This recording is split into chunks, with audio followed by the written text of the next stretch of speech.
So we'll end chapter 5 with a slide here documenting the formation of different types of fossil fuels and what are fossil fuels that will link us to chapter 20 and actually 24, which is sustainability, and 23, which is ecosystems. So the fossil fuels are coal, oil, and natural gas. And they literally are fossils. So here we start with 3 to 400 million years ago. You had algae, so free living, free floating, photosynthetic, single cell organisms. Generally, they were living and dying on the surface of shallow seas. As they died, they floated down to the sea floor and they accumulated. As they accumulated and over time, they were buried with sand. Here was sand and silt.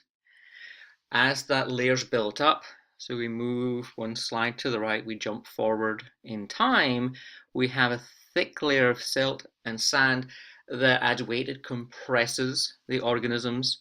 They do not decompose because they're trapped in the layer with very little oxygen. Where we find oil deposits today tend to be those places where there once were shallow oceans close to land surface, like Texas. All of that Texas coastal plain, once upon a time, was inundated with a shallow sea. The same is true of coal.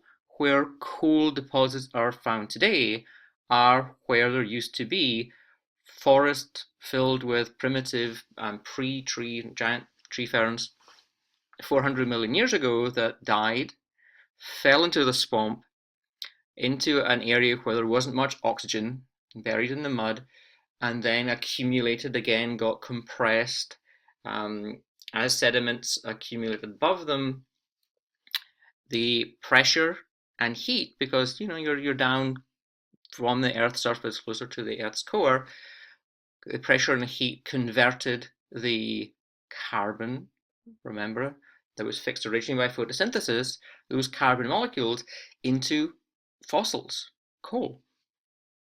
Wherever you've got either coal or oil, there will be also deposits of natural gas.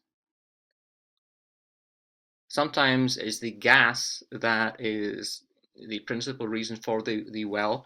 Other times is a byproduct of coal mines or oil fields. In some cases, it's just flared, it's burned off because it's considered too dangerous to store on an oil rig off the coast of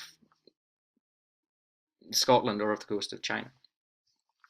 So all of this fossil fuels started off as light energy and photosynthesis in some organism that had chlorophyll, either the trees that made up coal or the algae that was the original source of petroleum.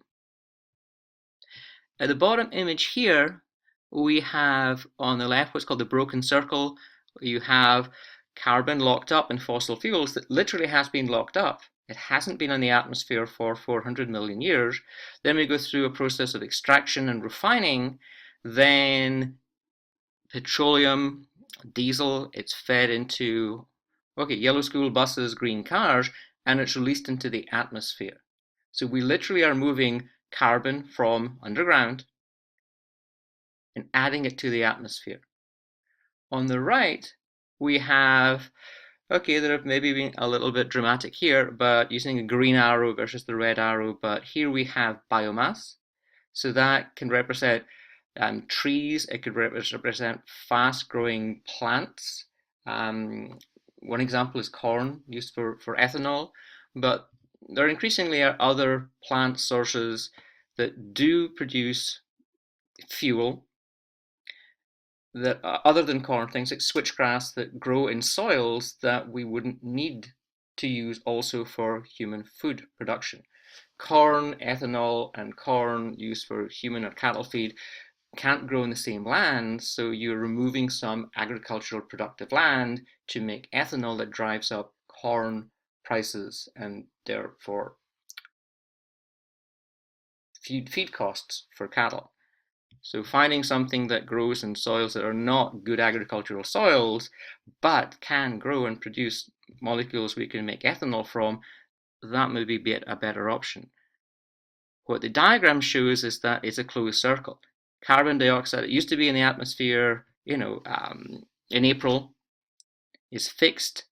It then is converted. So we use biomass to make ethanol. That then is the fuel for the vehicles. Now we've got a red car and a blue bus. The emissions released from the tailpipes, carbon dioxide, is a raw material for photosynthesis. So we have a closed circle here. So we're emitting fossil fuels, but we still have fuel that can be used to do all of the things that fossil fuels do today without adding any extra carbon dioxide to the atmosphere. So it looks as though there is a general movement in that direction. Some of the fossil fuel industries are kind of dragging their heels because for them, fossil fuel extraction and use is highly profitable. Here, everything that we need fossil fuels for can be done using other methods.